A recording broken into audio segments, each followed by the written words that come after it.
Johan Kristoffersson, he leads the World Rallycross Championship. He is on a run of 7 finals, and coming across the line, he's going to take his 2nd win in a row and his 6th podium in a row. It's a brilliant result for the leader of the World Rallycross Championship. Absolutely fantastic. Outside the competition, we can see a pass between Hansen and Eriksson, but it is all about this man, Johan Kristoffersson. What a season he is having. Those stats are absolutely incredible, and he has done it at home in Sweden. Hello and welcome back to Rallycross DNA in association with our kind sponsor Slip and Grip Automotive. Slip and Grip Automotive are a UK-based motorsport event organiser and members club.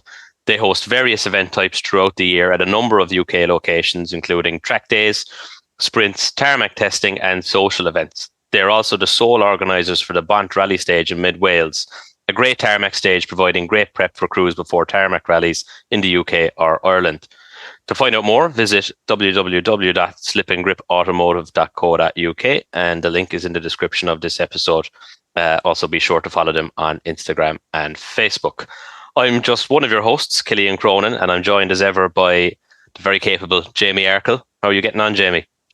Grand, thank you, Killian. Grand, thank you very much, and great to be back again. For sure. You may have noticed I said Rallycross DNA there, which wasn't a slip of the tongue, because this week... slip. This week we're delighted to welcome on the show, amongst other things, 5-time FIA World Rallycross champion, Johan Kristoffersson. Johan, welcome along. Thank you very much. Thanks so much for joining us. It's nice to introduce a world champion on the podcast. Yeah, it sounds pretty nice to me as well. I mean, 5 times is also pretty incredible. So, yeah, it takes time to get used to it. It's almost that the numbers I keep counting before I even getting used to the numbers. I'm sure you won't ever tire of hearing it either. No, definitely not. Yeah, it's quite nice. I was going to say, do you ever toy around with it and say that's half a decade of world championship? Oh, yeah, that's right. Wow. Yeah. Nicely done. So, Johan, I suppose it would make sense for us to start at the beginning of your career, and maybe even before that. Obviously, there's your family is motorsport, I guess, really. So, what were your kind of early influences growing up in terms of motorsport? You obviously had lots of exposure to it, I'm sure.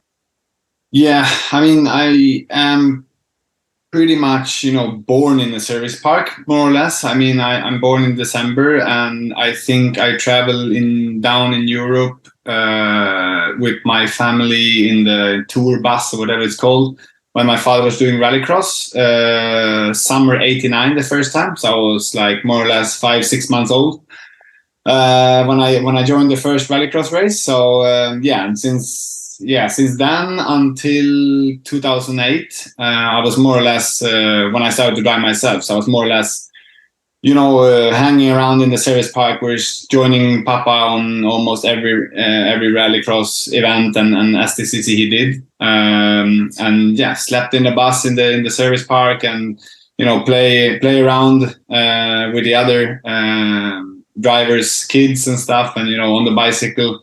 So it's been a lot of motorsport in my family since I was young, but. Actually, I mean, I always been very, very competitive, and I always wanted to compete, and that was always my goal to win whatever it is. So, but there was no space in the team or in the family to do a class for me, or I started with motocross when I was young, about 10 until I was 14 maybe. But then my mom thought that I didn't like it anymore, because probably she thought that it was too dangerous. So she decided that I didn't think that it was fun. So then I stopped with that. And the competitive person I am, I started with cross-country skiing instead, which is pretty big sport here in Sweden. So I did that until I was 20 actually, and was really, really trying to be the best I could ever be in cross-country skiing. So I was in a special school for that, and was physical training very, very hard for the last 4 years, from 16 to I was 20. I actually have a couple of national championship medals in cross-country skiing as well. Am I correct, Johan, in saying that you were 10th in Sweden overall for cross country Sweden, cross country skiing back then. Yeah, but it was. I mean, I was still competing in junior. You're junior until you are 20. So I actually have some gold medals, and I actually have a couple of medals as well. So some of the guys which are still active, which is among the best in the world at the moment. I was competing against them. So, but yeah, I choose a different path, and yeah, now we have world championships in different disciplines. Me and my friends. What was it like following? Do you have any anecdotes from following your dad around in the early days in the 90s, following the sort of the motorsport caravan around? Yeah, many. Of course, it's I 2 is straight away on top of my head, or 3. There's so many. It's unbelievable. I mean, you can imagine all the stories back in the days when there was no cell phones and there was no GPS, and we were traveling in the bus. You head off, you go to Czech Republic to a rallycross track, and you start in Arvika, where we live in Sweden, and you start with a bus which shouldn't actually be on the road because it's so old, and all the maintenance has been done on the rallycross car and not on the tour bus. So the travels were very exciting sometimes. One time me and mom, I don't remember exactly, I don't remember because of that I was too young, but I actually don't remember also how old I was from being told the story when we stopped at the gas station in the middle of the night, and me and my sister and mom was sleeping in the back of the tour bus together with the mechanics.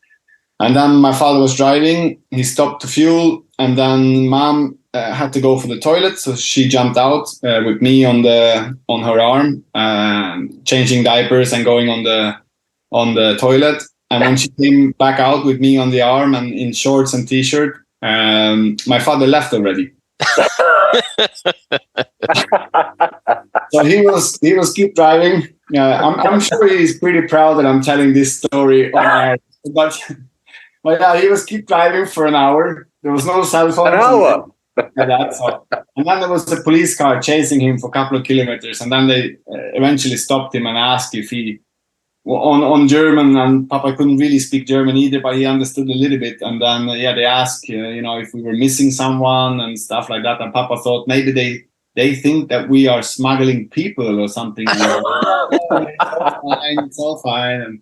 And then he reminded himself that my sister has been at the steering wheel and telling him that Mom and Johan is not in the back. And he was like, yeah, they are there. Go to bed now. And then he reminded himself about that. And then he had to drive 1 hour back with the head pretty low to find Mom and me standing on the gas station there. So that was a pretty cool moment then between Mom and Dad, I guess. It's like a motorsport Home Alone. I like how they had to chase him for a couple of kilometers before it was they couldn't catch him, or he just didn't want to stop. He's like, they can't be following me. Yeah, exactly. So that was one. Another one is that I always used to do some tricks in the service park because of that. When I did some tricks, like for example, putting Per Eklund's sponsor stickers on Kenneth Hansen's cards, for example, then I got an ice cream from Per. So there's plenty of those stories when I was trying to do some things to gain some ice cream money from Per. One of them was in Sweden, Höljes. There was always a dance party on the evening, Saturday evening, and they built a stage or they rolled a trailer which the band was playing on, and there was like a dance party or whatever. People was dancing more, what is it called? More traditionally back in the days, probably. And then I realized that I could try to do some fun there. So then I took the biggest cable I could find when I was 7, and I unplugged the cable. So the whole stage, all the music, all the lights, everything went completely black. And then I remember I was 7 years old, and so that must have been 95. So then I got 100 Swedish crowns from Eklund, which is 10 euro. That was a lot of ice cream. there is plenty of and then there's another very good story as well. And my father and Per Eklund, they are from the same town, so we are actually from here, but they were very, very hard competitors on track. And back in the days in Rallycross, there was some contact on track, more than it is nowadays, and more black flags was handed out. And then Per and my father, they had so many fights on track, and it was always in the newspaper. And then Per told Papa that he's going to send him to the moon. And then I asked Per when I was 6 years old, why are you going to send my father to moon? And then my father had a T-shirt with "I am an astronaut" on the chest when it came to the next event. And that event, they also crashed on track. But my sister and Per Eklund's daughter, they were very close friends. And we built a small cottage, or what is it called? Like a small in the forest. Like a den or a... Yeah, exactly. So they built something there, and they, brought some sandwiches and some, coffee and some, drinks or whatever, like soft ice or something like that. And then they wanted to invite Per and Papa after the A final. So then they had to sit there and acting like proud dads that the daughter had built this and made this nice cinnamon rolls and stuff in the forest, and they were actually very, very, very angry at each other. Oh man! Oh, to be a fly on the wall for that. There is a lot of good stories from those days. Did you have any particular favorite events to go and spectate when you were growing up, going around there with your father and your family? Was there a particular place you'd look forward to going to, or were they all just great fun for a young lad getting to see a load of motorsport action? Yeah, I think there was. But I mean, of course, Höljes, Sweden was one of the favorite ones, because there was always more friends there. It was always, all the family was always there. So there was so many friends to play with, and it was always a lot of people there, and just a great atmosphere. So always looked forward to go to Höljes in Sweden for that event. With that in mind, presumably you can't think of a point in your life where you didn't know, or at least want to pursue a career in motorsport. It must have always been motorsport of some sort. Skiing. I mean, I always wanted to do motorsport, but I'm not a super motorsport geek. I mean, it's not that I enjoy watching motorsport and really, I think if I did not get the opportunity to drive myself at the time when I was actually, I was turning 20 years old that year and had now done nothing before, no go-kart, nothing. I think that was really the last, the last chance to get any sort of career in motorsport. Maybe I would have done, on a lower level, if I didn't get the opportunity at that moment. But otherwise, I mean, I was really, really fighting hard to get as good as I could in cross-country skiing. I really enjoy ice hockey. I like table tennis.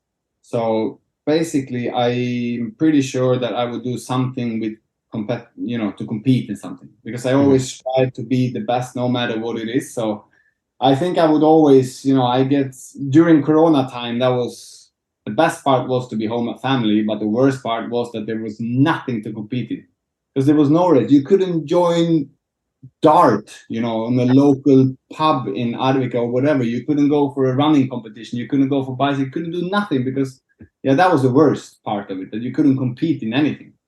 Were you challenging your family to random competitions throughout the day? Throughout 2020? Yeah, that's every 10 minutes. I mean, I just came off the table tennis with my son Colin just now. That's constantly competing. So I suppose one of the questions I had here was what led to such a varied amount of disciplines in your career? But clearly it just seems like as many outlets for your competitive nature as possible, I guess. Would that be fair to say? Yeah, I think so. I really like, new challenges and stuff like that. And when I compete in something, no matter what it is, if it's, of course there's different level of preparation if you're going to do table tennis with my son, or if it's, a competition in motorsport, which is really, like my work. But I always like to prepare as good as I can and do as much research as I can. So If I do it, I make sure that I have time and motivation to do it properly. Otherwise, I'd rather not do it, because there is nothing as boring as doing something which you're not good at. And when you were first getting into motorsport, what was the cultural split like in terms of being in Sweden, being a Swede? Was rallycross the dominant form of motorsport and rallying presumably above circuit racing? Or was circuit racing fairly, widely popular? As when I joined motorsport 2008, I mean, my father's team switched from rallycross to circuit racing nationally in Sweden 98. So we have done that for 10 years then, and I was actually a mechanic within the team, working as a mechanic there, and we actually had pit stops at the time. Was this Super Touring era, was it? Yes, it was first until 2003. And then 2003 it switched to S2000. So then with the 5-studded, or what is it called? What is it called? When a 5, not central bolt, like 5-stud, 5-bolt PCD. Exactly. So then we actually did. I was actually the gunman on left front when we did pit stops with the NASCAR equipment from 2006 until 2007, I think. So yeah, I was working there as a mechanic. So SDCC at that time, Swedish Touring Car Championship, was actually pretty good. Beginning of 2000 years, we actually had 1,500 guests only for our team, and there was as much as 25,000 spectators on the events. Wow. So that's pretty crazy. So then, national, touring car championship was very big at that time. And rallycross was, not as big as it was before, but it started to come back a little bit from 2013, 12, 13, somewhere there. And then at the same time, STCC started to lose some spectators and teams and stuff like that. So and rally was never really any. I mean, I love rally. Rally is the coolest motorsport of them all, but there was nothing. It was so far away. There was other motorsport. It was rallycross and it was circuit racing. And I mean, Petterssober, which is not far away from here, and but we never had any. We didn't have those big names when I grew up in WRC, which the Swedish press was following. So there was not really any. But that's quite sad actually, because when I started with rally, if I could restart my career, I would start with rally. Really? Okay. I guess in that era, it would, from a Swedish point of view, have been Kenneth Eriksson, who would have been, towards the end of his career at that point anyway. Yeah. But that's also when it's it's like in every country, it's up and downs with different things. Sometimes the nation is good at something, and then the next generation see that, and then they that it goes a bit in waves.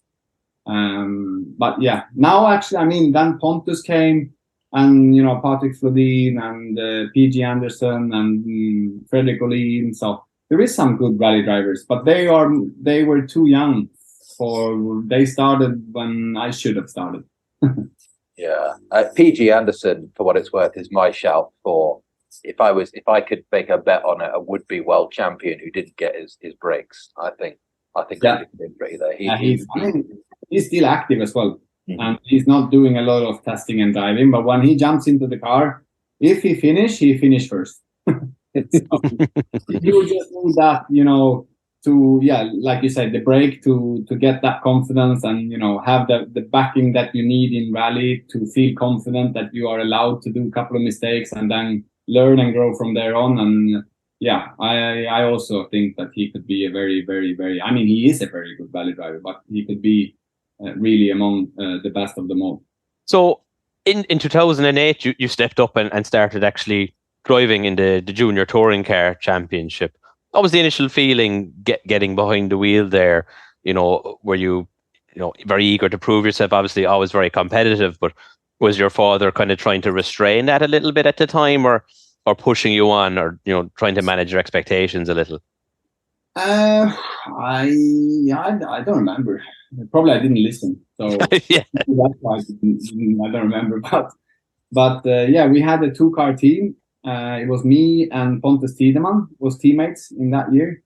So Pontus had some rally background from doing Volvo Original Cup in Sweden and some cross kart and stuff. So yeah, my father know Thomas Tideman, Pontus' father. So they was actually competing against each other. So then we joined we built 2 golf cars. We had no testing before the first event. When I joined for the first free practice, I was on the result, I was fastest. It was just that I had a problem with my car, so I did a shortcut on the track, which then suited perfectly to be 1 second faster than anyone else. So that was a bit of a rush going on in the service park. So after free practice, the stewards decided that we had to weigh all the cars in the championship, and it was so many things because of that. They was sure that we were cheating. But yeah, I was very motivated to start to drive, and but I had no expectations, to be honest. I mean, I always been around in the service park and listened to the drivers. I mean, we had some very, very good circuit racing drivers in our team, and I had the opportunity to be around and listen to all the things when they talk to the engineers and all the technical stuff and the feeling about the car and all the tactics and stuff like that. So and then also I've been competing since I started with cross country skiing. When I was 6-7 years old. So that competitive mode has always come very natural. And then the driving was just, I mean, it is a team in the end. It's just that the difference is that I drive that time instead of standing in the pit lane in the service park. So, but I was not really, I mean, I was never nervous or something like that. But of course I had my expectations to try, and I mean, the first target is always to beat your teammates. So that was the target, to beat Pontus.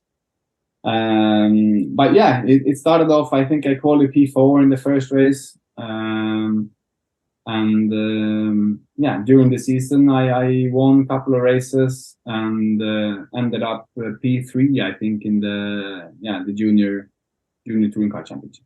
I mean, you obviously took to the circuit racing like the proverbial duck to water. I mean, come 2011, you have that incredible season of winning the Swedish Touring Car Championship and the Porsche Carrera Cup. I mean, that must have been nothing else. That's an incredible amount of progression within a handful of years.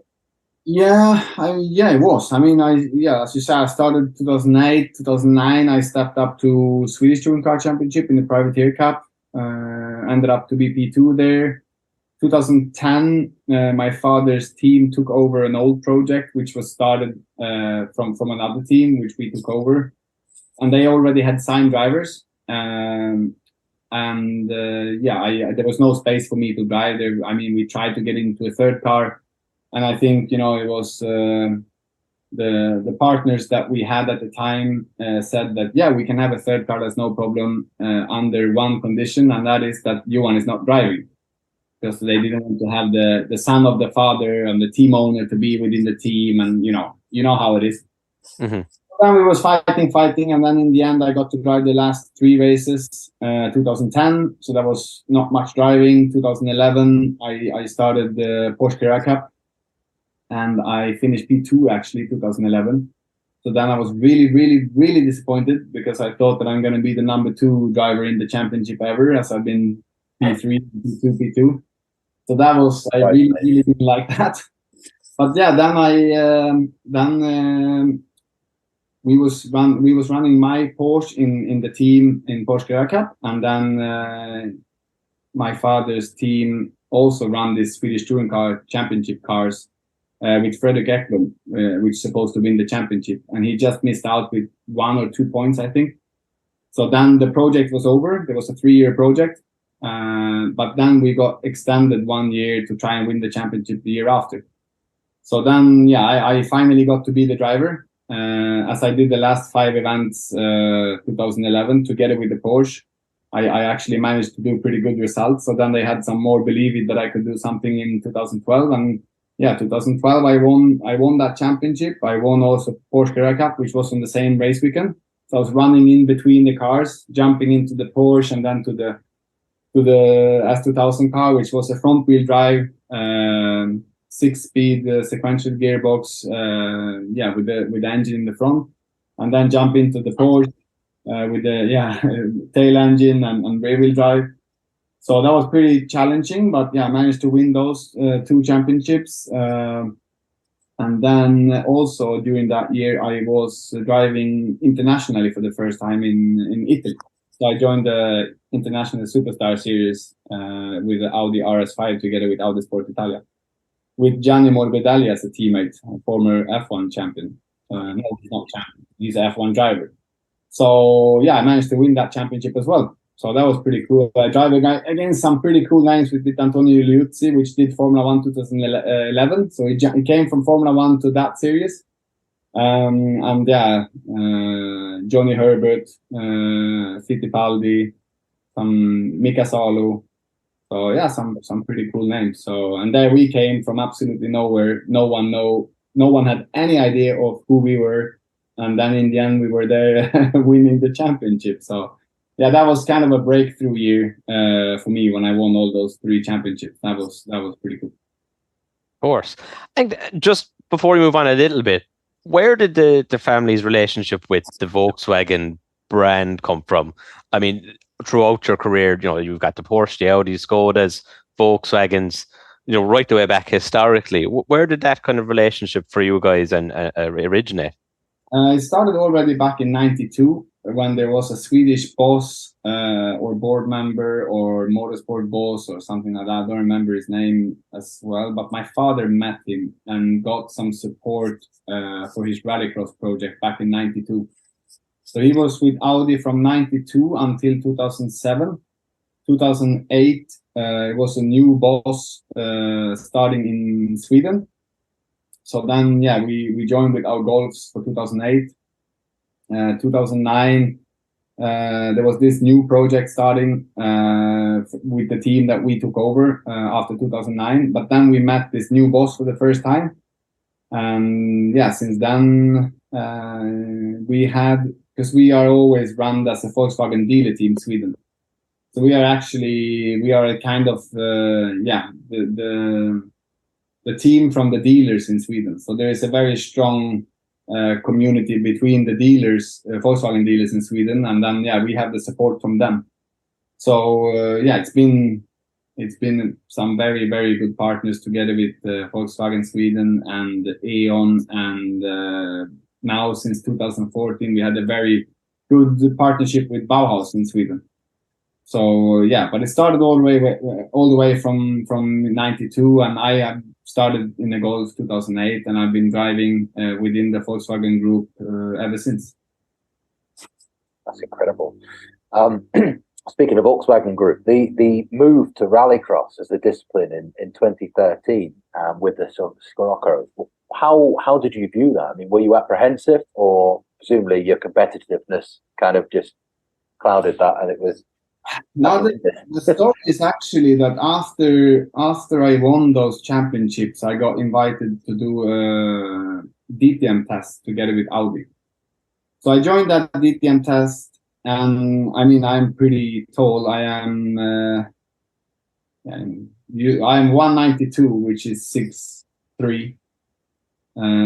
So not ideal to do circuit racing because of the weight and the size of the cars. So that's why I don't do circuit racing as well. It's an affliction. Then I didn't got that seat, and then I felt together with my father that we felt that we hit the dead end a little bit, because the DTM was some kind of a target. Matthias Ekström was driving there, and DTM at that time, 2012, was pretty high standards, and there was some really good cars. And then we didn't manage to go to DTM, and then we heard the rumors about that it's going to be a World Championship in Rallycross 2014, potentially even 2013. turned out to be 2014. But then we decided to, let's go for Rallycross and try Rallycross for 2013. So we got an Volkswagen Scirocco built. As TCC stopped, they switched from the regulation they had 2012 and went for this silhouette cars, TTA cars, which is like a space frame chassis. And Volkswagen dealer team, they didn't like to join a space frame chassis with their brand on because there was, was no DNA for in those cars to compete with. So I continue with Porsche Carrera Cup. I won that 2013 at the same time as I was starting to do some Rallycross events. So I joined for the European round in Sweden, and I did some very small local Swedish championship rounds in Rallycross in those days. So, and I really liked it. I mean, I love the car because it's very, very powerful and it's playful, and Rallycross is, where I grew up and where my father has more experience and actually as a driver as well, maybe more talented. So he always loved Rallycross. I think he likes Rallycross. It's more in his blood than racing.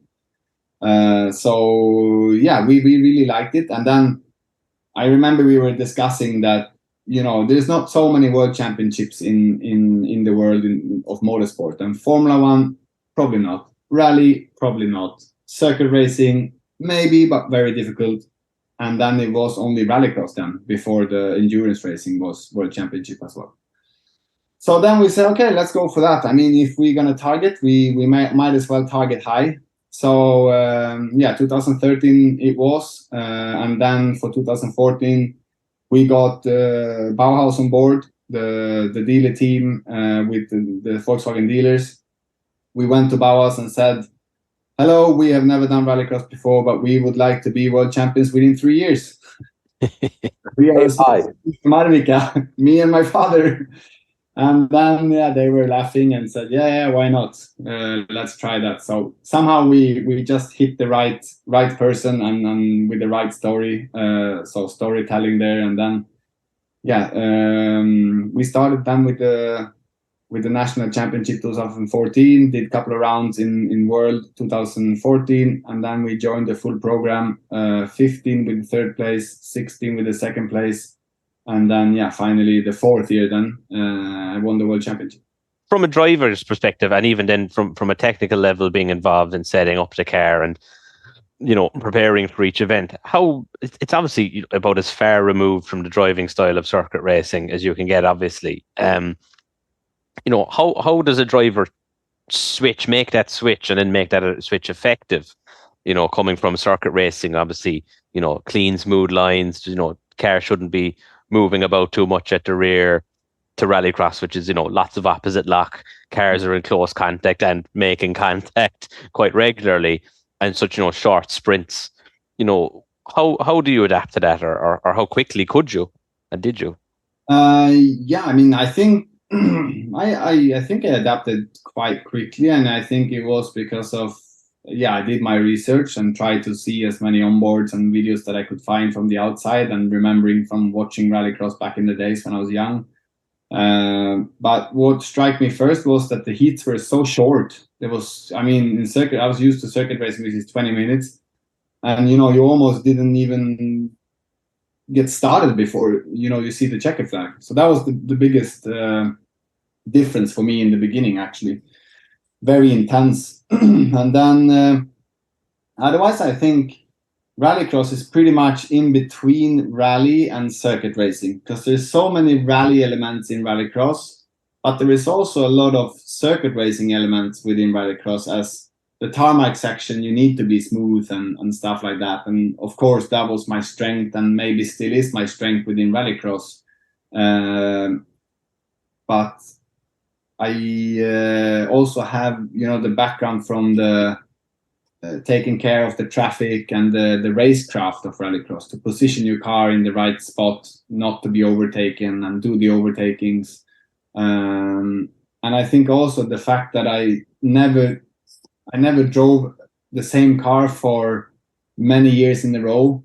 like back in I remember circuit racing back in the days when my father ran the team, that it was a big news that someone's going to go for a BMW to a front wheel drive car the year after. And they were talking a couple of races before he got used to his front wheel drive car. I mean, in my mind, that was crazy. I had 3 minutes to jump from one car to the other and then try to adapt as quick as possible. And I think I never got into that when you have that in your core, you know, in the back, that you drive like this because I've done that for the last 5 years, you know.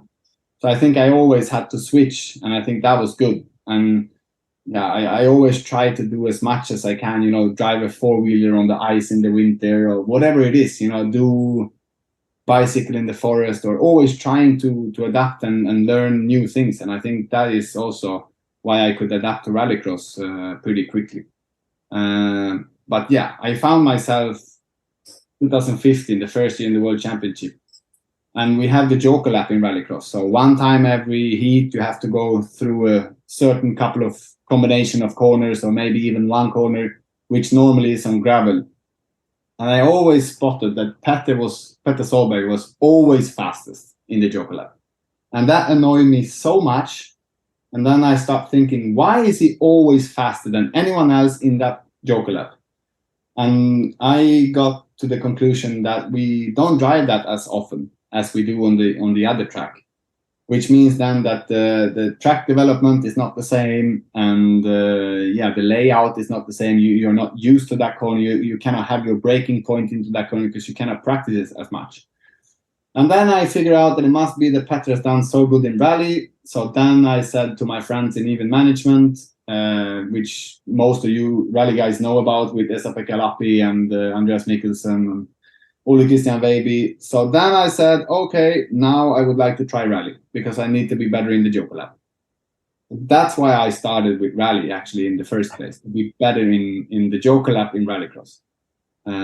So yeah, it is in between. Rallycross is very much in between circuit racing and rally. And I think beginning of the weekend, when the track conditions are new, a new circuit, it's closer to rally.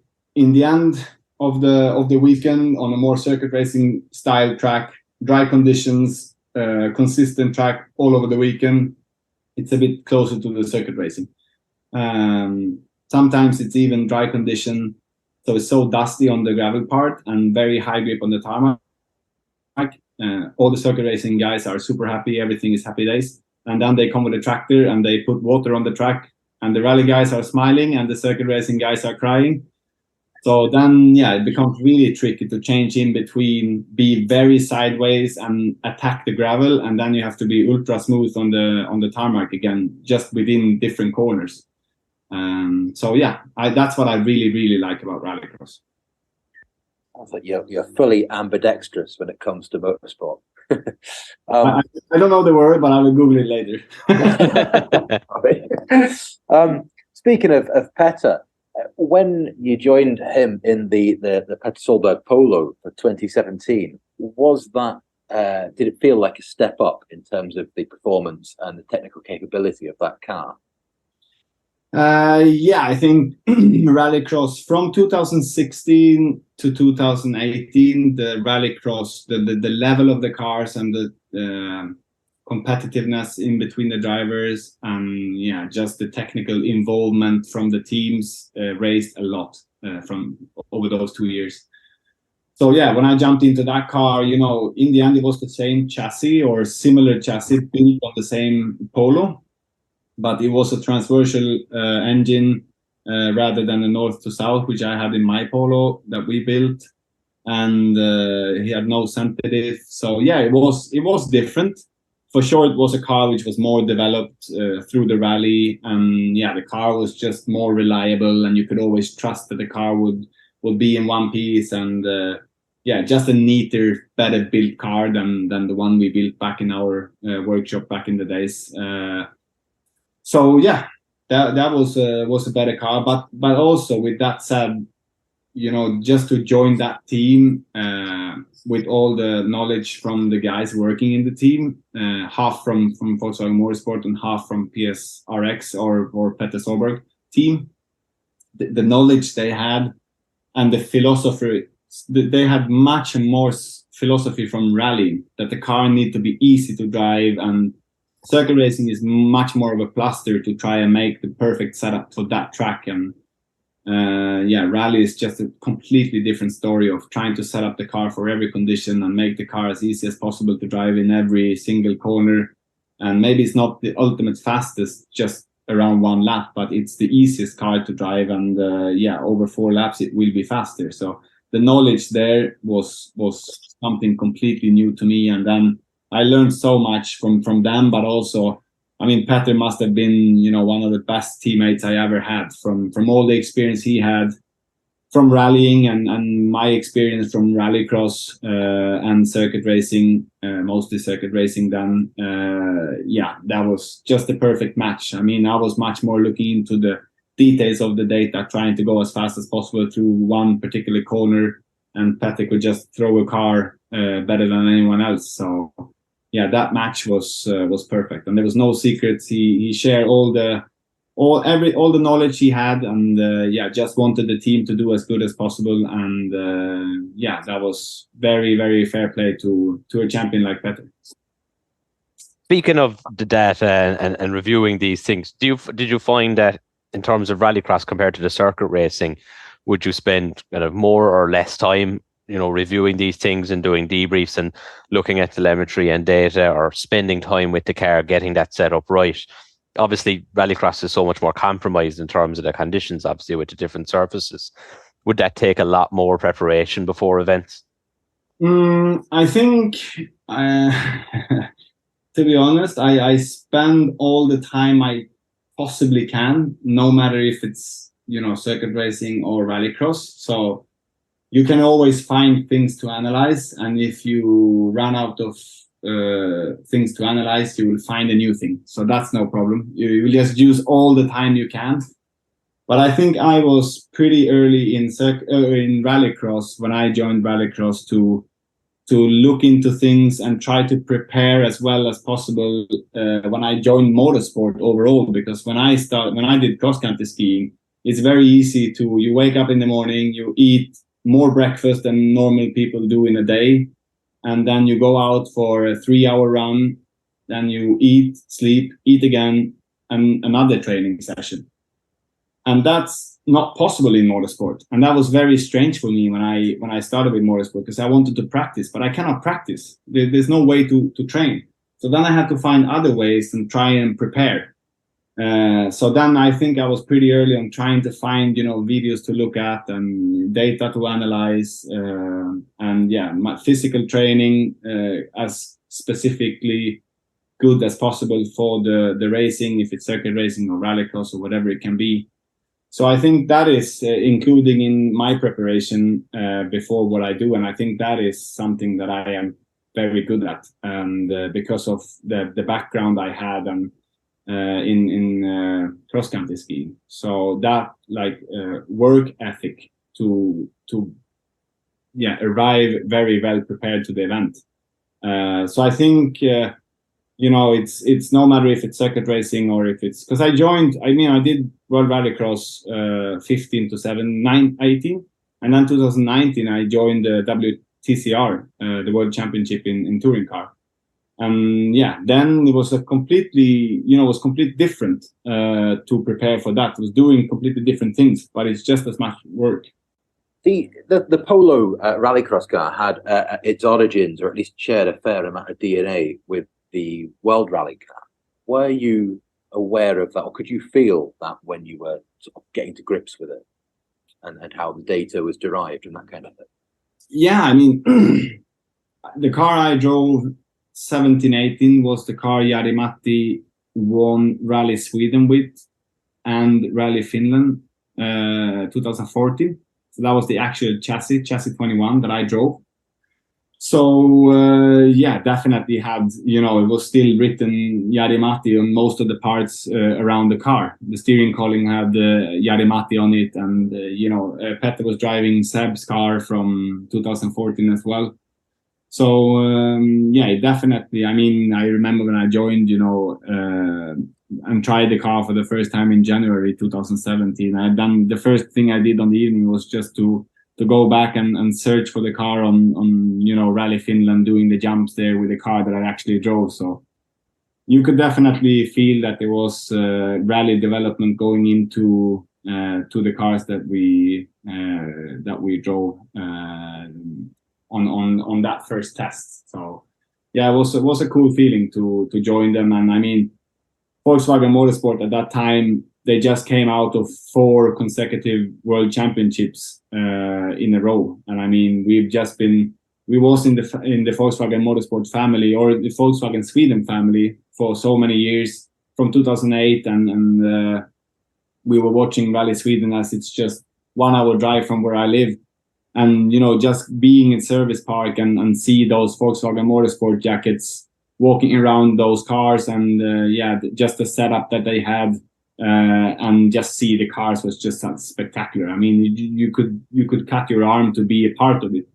And then, a couple of years later, I was actually there in the middle of it, and I had 7 engineers in front of me with those jackets, listening to my feedback from the car.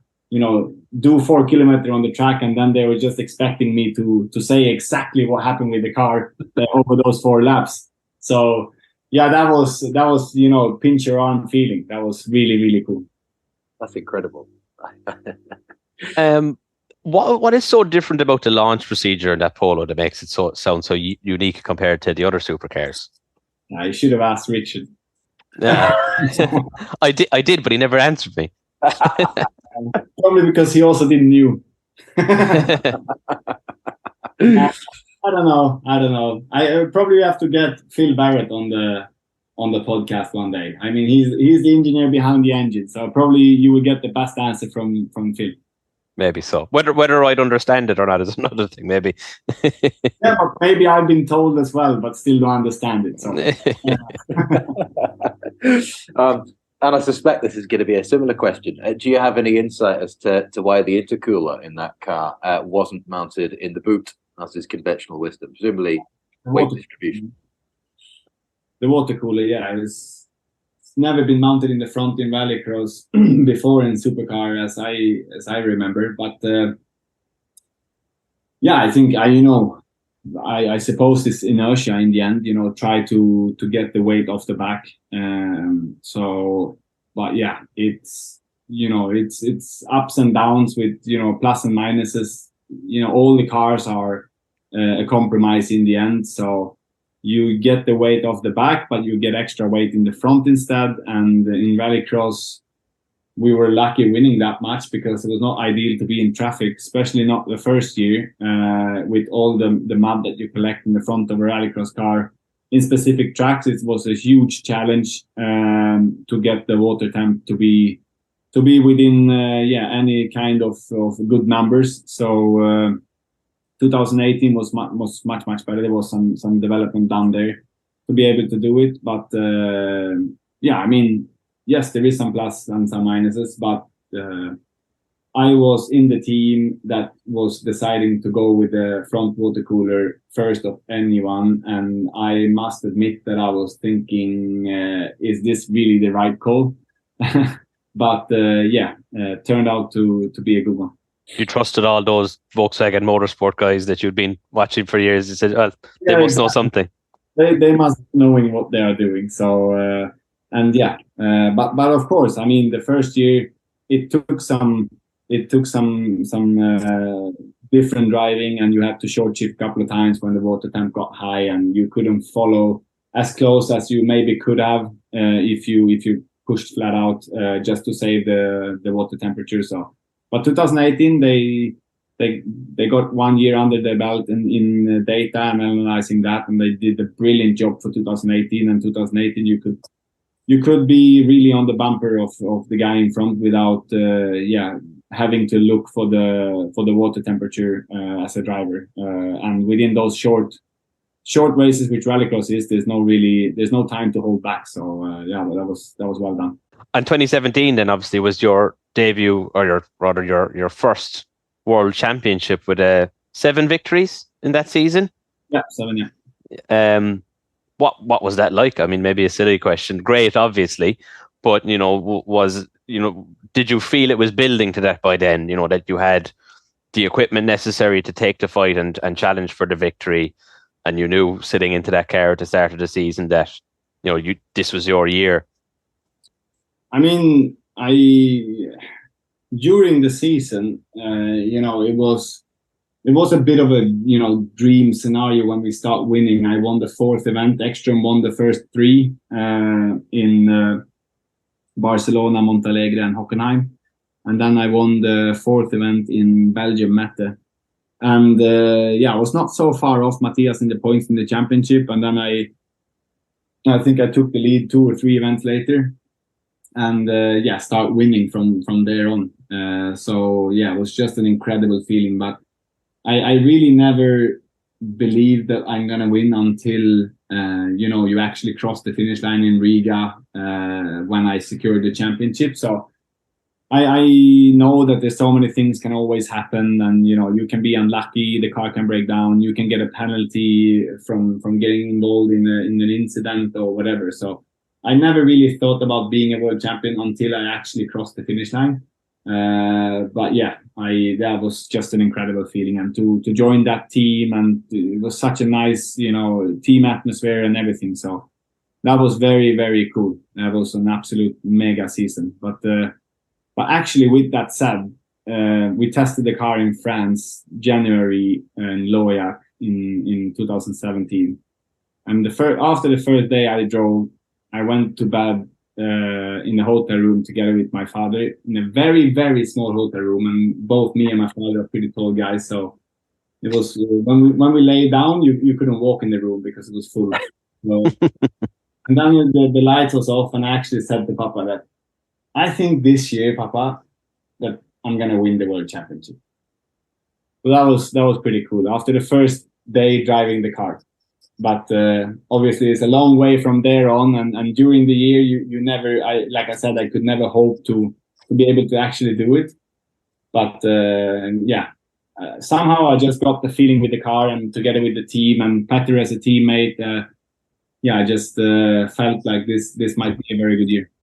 6 years on and many, many titles later, do you have a favourite World Rallycross title? And if so, would it be fair to say 2021 because of the last minute battle with Timmy Hansen?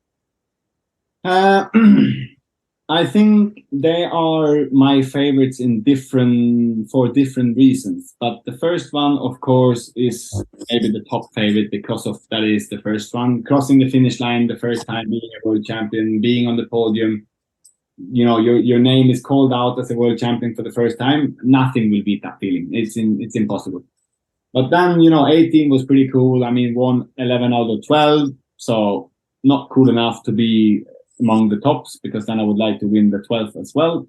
And then 2020 was cool because of that. Then we ran our own family team, but it was still with the same Polo. And the story of that the Polo was, so much better than all the other cars and blah, blah, blah, blah, blah. So then 2021 was, of course, a very cool year. I mean, started off Barcelona with incredible pace. The Audi was absolutely amazing there on that track. We had some penalties, so I didn't win the event, but I felt pretty confident that this is a tool that I can fight with during the year. But Hansens are always in Rallycross and been since his father drove Canada go against my father, so they've always been around, and they always have some tricks in the pocket and up their sleeves when it needs to be done, and they're always tough competitors. So.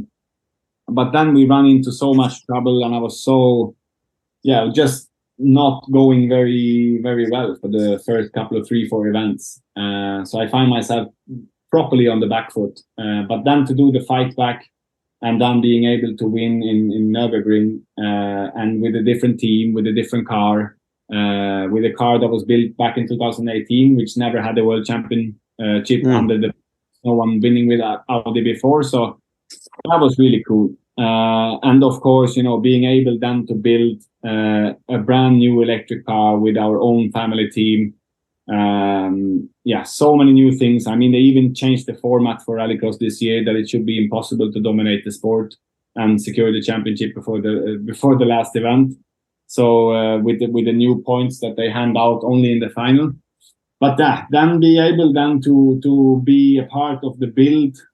We build the car in our workshop where I built my Golf back in 2008, just 5K from my workshop, or from my home. So, having engineers like Richard sleeping in one of the cottage, which is just on my garden here, working on the car, and some great mechanics from around the world, working on that car, and see the progress from the first piece, and then be able then to go for the first race and win that one, and win 8 out of 10 events, and be there together with all the engineers and all the mechanics and the partners we have to win the World Championship. That is join in Bologna together with Max Verstappen's car, and the Toyota from Nasser, the Toyota from the World Endurance Championship, and Calles, Roland Perez Toyota on stage with the car that we built, ourselves, just in the workshop here in Arvika, in our family team. So, that was also a very, so probably 17 is the absolute top favorite, but then this one, 2022, is probably followed closest behind. See why. It sounds incredible. What a roster of names and people. Fair play. Yeah, that must be incredibly satisfying, as you pointed out, for sure. In 2018, obviously you dominated almost completely that year. Only Sebastian Loeb beat you. Did you feel the field was actually a bit more level, though, that the polo maybe wasn't as dominant, as much of a head of the field in 2018 versus 17? I think 17 we had a better car than the others. Maybe we had 18 as well, but I think there's very easy to say that some other team had a better car, but it's also that you have to kind of look in your own garage and see if you can improve your own car. And I think PSRX, the work ethic within the team, between the drivers, I think we could have probably 2 or 3 of the other cars as well. And if we would have done the teamwork that we did with the polo we had, if we would have done that work together with any of the other cars, probably 3 of the other cars in the championship, I think we could have won just as many events as we did. So I think it was very, very tight, but the philosophy of having a car which suits all conditions, and a car that's easy to drive, and don't make it too complicated. I mean, a rally car, a circuit racing car is, you can just look on a driver when a circuit racing driver jumps into a car. He needs a mechanic to tighten his belt, put the net on, and wipe his shoes so they are not wet when he jumps in. And then you see the rally driver standing in Monte Carlo in full snow, or in Sweden in minus 30 degrees, or in Portugal in 40 plus degrees. And they are just at their own. So the car is, as FX used to say, it's built for monkeys. It should be bulletproof, that there's no way to be able to, to mess up anything. So it's just easy. So I think within that team, make everything as simple as possible. And, the less strange things you have, the less things can fail.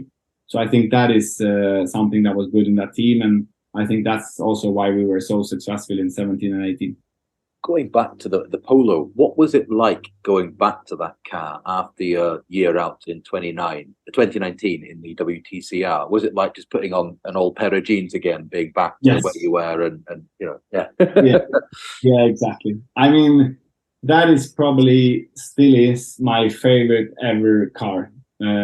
It's the most, like we've said, touched on before, that all the race cars are a compromise from some reason. I'm actually watching a picture of the car here now, and it's just the most complete car that I ever driven. It's just an amazing car.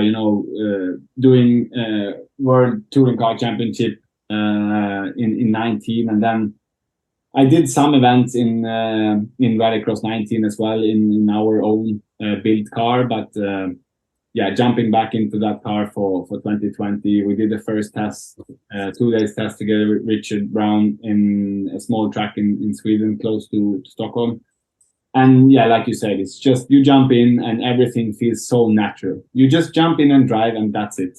And then you just do a few tweaks here and there, play around, just because of the sake that you have to go through a couple of tires and fuel before your first event, more or less. And yeah, just enjoy it. So yeah, that was very, very cool. Must be an incredible feeling. What were the big differences between the S1 and the Polo from a driver's point of view, and did each one take a unique approach in dialing them in, kind of setup wise? Yeah, I think the Audi has, as it's built, a little bit. I mean, some of the parts are more based on the Skoda S2000.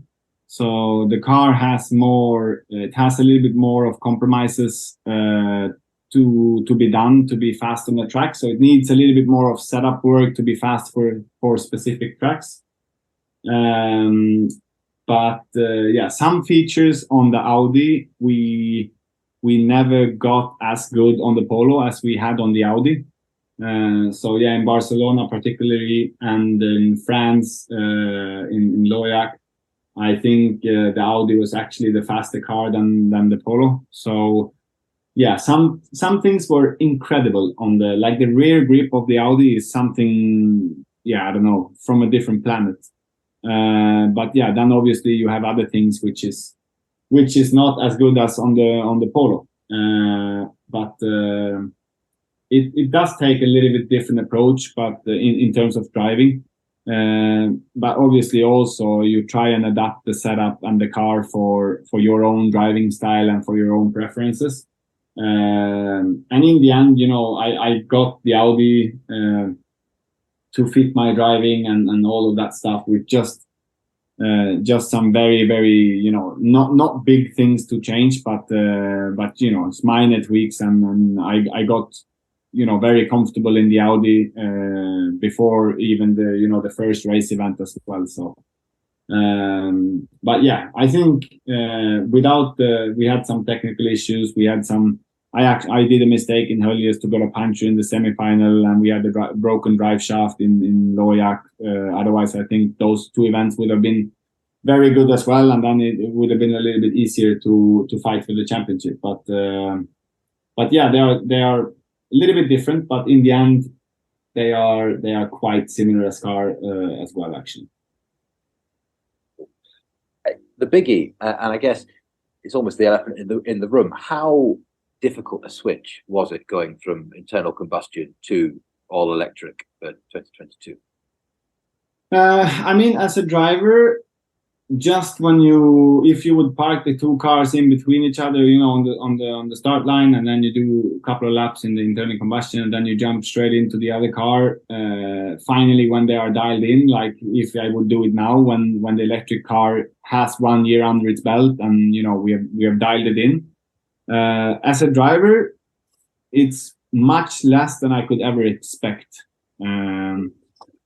Yes, you don't have the gears, you don't have the clutch, but other than that, it's incredible how similar they are. And I think it is because of that. You have that instant torque of the electric car, but the thing is that the instant torque on the internal combustion engine cars, which were so good with the anti-lag system and with all the development that's been done the last couple of years in the Rallycross engine, it turned out to be so good as well that it's almost like an electric car. I mean, you can drop it so low on RPM and it will still pull. So in terms of that, it's very similar. But then if you go more into depth and into details, in terms of that the center of gravity is lower on the electric car, the battery, the fact that we have no prop shaft on the car, so there is one engine in the front living its own life and then one in the rear. So sometimes the feeling of the car is that you drive a rear-wheel drive car. Sometimes in the next corner or 10 meters later in the corner, it feels like you drive a front-wheel drive car. And then all of a sudden, when you go to the gravel and all the four wheels front and rear engine has power enough to spin all wheels, it feels like a four-wheel drive car. So, and then of course the braking is very different when you don't have any prop shaft. So the rear wheels lives a little bit its own life. So it's a bit more like a touring car to brake. and that can be very challenging on changing grip surfaces on the gravel and tarmac. But yeah, I mean, in the end, it's just some small minor adaptation for the drivers, and it's not so bad. Do you miss the noise? Oh, very much. Who does not miss the noise of a rallycross car or a motorsport car in general? I mean, standing listening to the final when there's 6 cars standing on 7,500 RPM with a silencer which makes no difference because there's nothing in there, and yeah, that just gives you goosebumps. So I definitely miss the noise, and also the gear shifts. Of course, you miss the sound of the gear shift, and you can stand listening if someone have improved their gear cut or not, or the ALS and all of that stuff. Of course, I miss that a lot, definitely.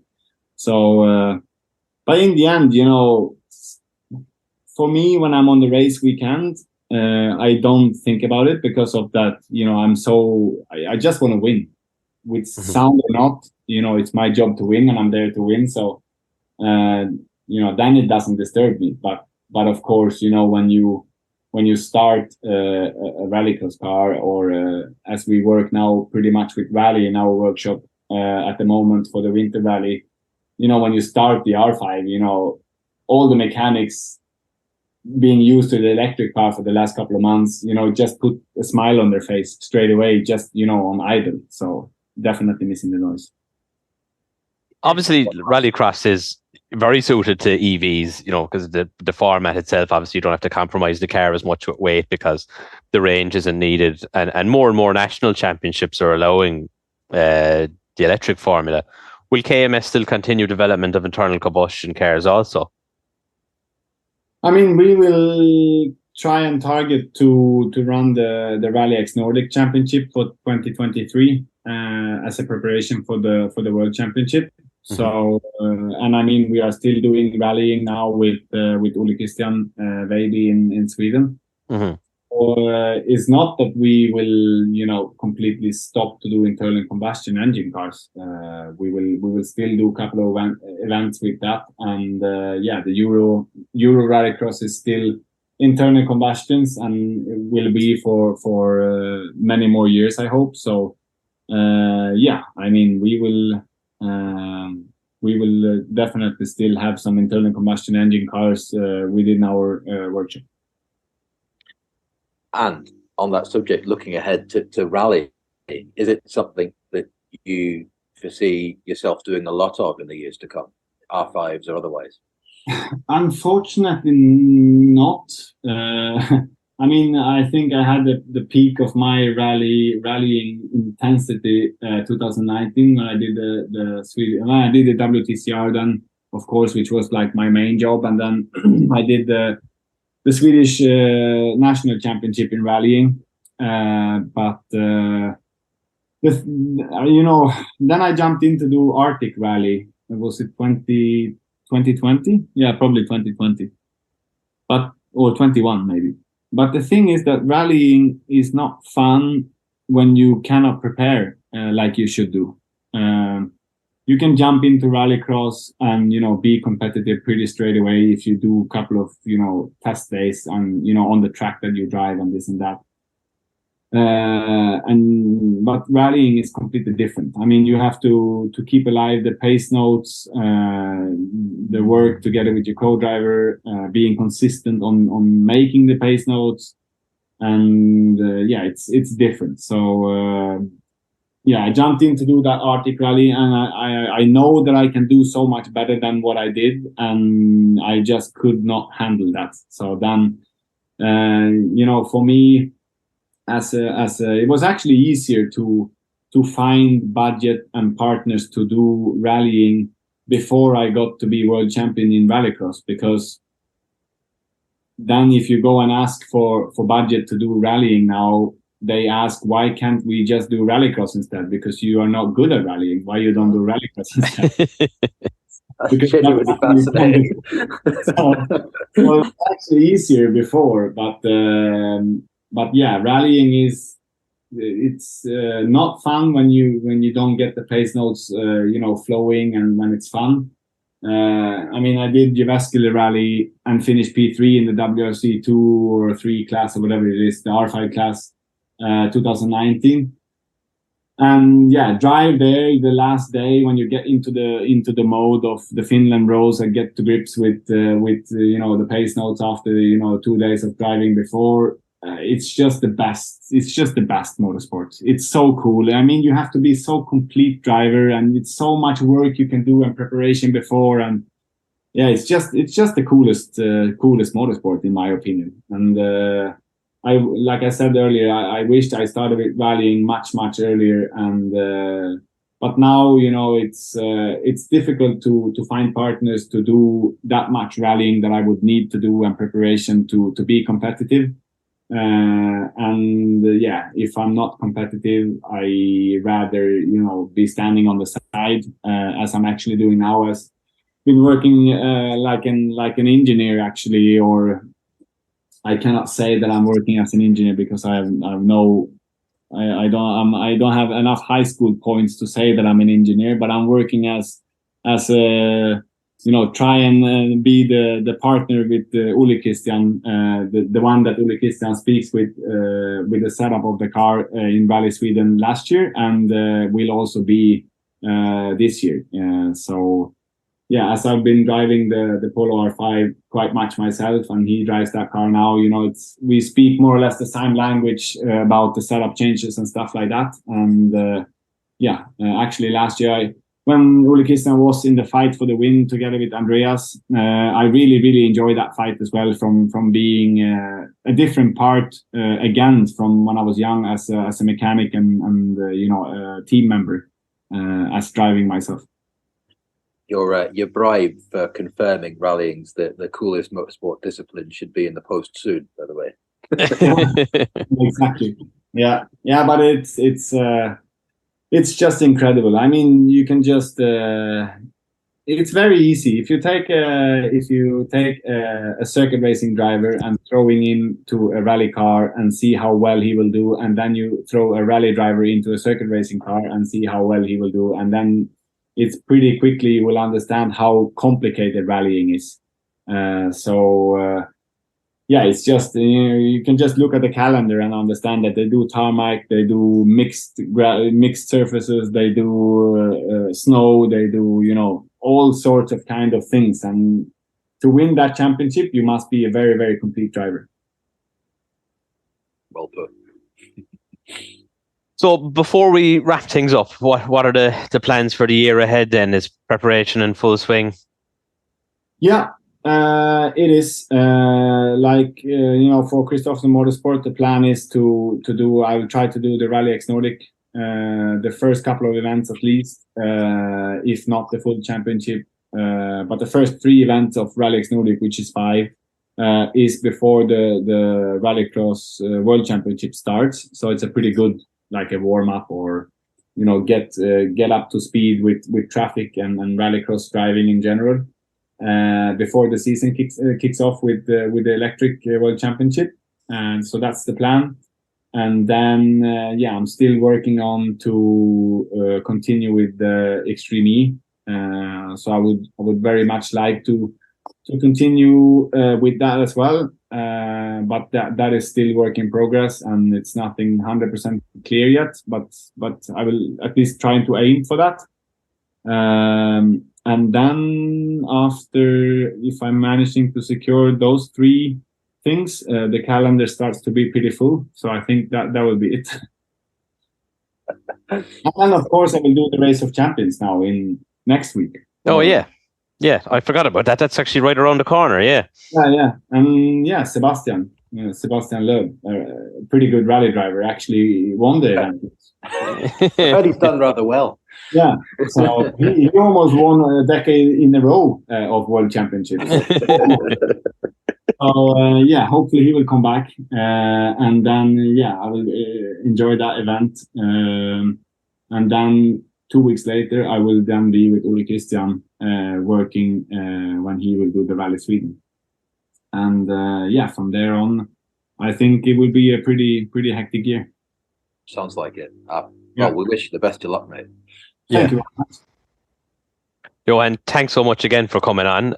We better leave it there. I know it'll be getting late over in your neck of the woods. Best of luck for the year ahead. You've been an absolute treat to have on. Really enjoyed it, and thank you again for your time. It's been fantastic, and wish you the very best of luck for the year to come. Thank you very much, and I'm looking forward to listen to the first season you have, and then also for the coming podcast that you will do, and be happy to be invited to the podcast. You're too kind. Thank you, mate. Thank you very much.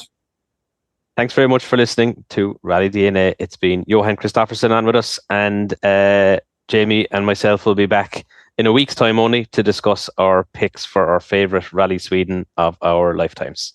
Thanks so much again for listening, and goodbye. But this race is all about Johan Kristoffersson. He's the world champion for 2022. For the 5th time of asking, the FIA World Rallycross Championship goes to Johan Kristoffersson. It's his 7th win of the season.